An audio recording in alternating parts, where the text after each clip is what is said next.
What's up?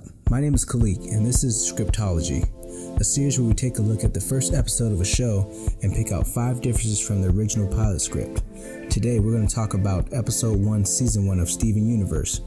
Coming from animator, director, producer, screenwriter, and songwriter Rebecca Sugar, Steven Universe is a coming-of-age story about a young boy who lives with a group of magical humanoid, phenotypically female aliens named Pearl, Garnet, and Amethyst. These aliens are called the Crystal Gems, and they are Steven's family since Steven is the first half-human, half-gem hybrid in history.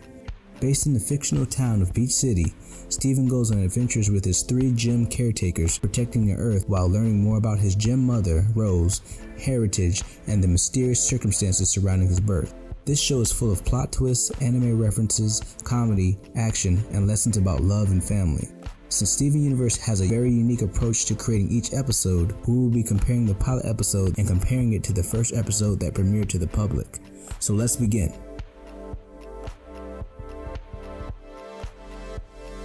One thing that is immediately noticeable in the pilot is that the art style and overall art direction is vastly different from the current Steven Universe look that we all know so well. This art style actually is pulled directly from Rebecca Sugar's comic book illustration in her earlier days. Her style uses more organic and fluid forms and oval pupils. I think that this have a more mature look. I think due to this look, there's an uneasy tension and it is hard to read what the characters are thinking. I also think that there was leftover Adventure Time art choices that were made that were brought over too. Conversely, the premiere episode had an optimized look that based each character on basic shapes, such as the gems being a square, a triangle, and a circle, and also Steven's head was based on the shape of a heart. According to the official Steven Universe Art and Origins book, former co-executive producer Ian Jones-Quartey says Rebecca spearheaded the change for easy sight recognition, and she utilized one of my favorite illustrators, Kevin Dart, to set the art direction for the show's background art to make sure that the characters really stood out. The takeaway from all of this is that your idea may take on a different look as it grows, so it's okay not to be married to the art when pitching a show. Another noticeable difference in the pilot episode is that we don't get the intro song that was played for the premiere episode. However, Steven gets a ukulele and plays it for the Crystal Gems. I think during the pitch stage, Rebecca probably was still in the experimental phase with the song and wanted to get to the nitty-gritty of the pilot by introducing characters within the first 5 seconds. I'm sure she probably wanted to utilize the main theme, but probably after the show was greenlit. Although the song was used in the pilot, I think it was smart to have Steven sing the song as it helped to give the audience an idea of Steven's personality and to also make us be more acquainted with him.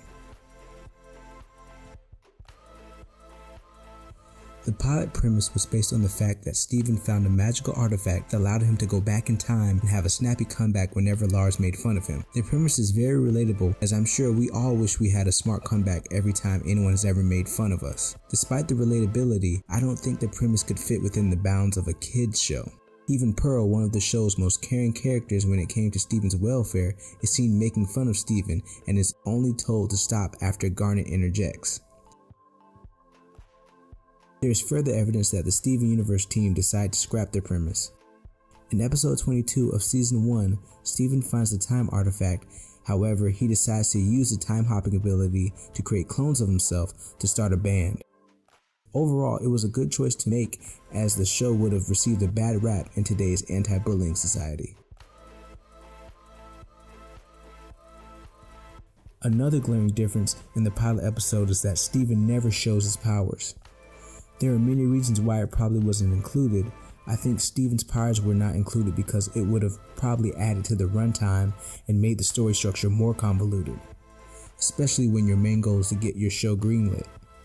I believe it was better to tell a finely structured story from setup, conflict to resolution than to weigh down a story with a storyline that can't be told in one pilot short. You can add your lore once the show is greenlit. In the pilot, the Crystal Gems have to fight a giant electric skull and are almost killed. We never find out the origins or anything about the electric skull, so it might show up later in Steven Universe.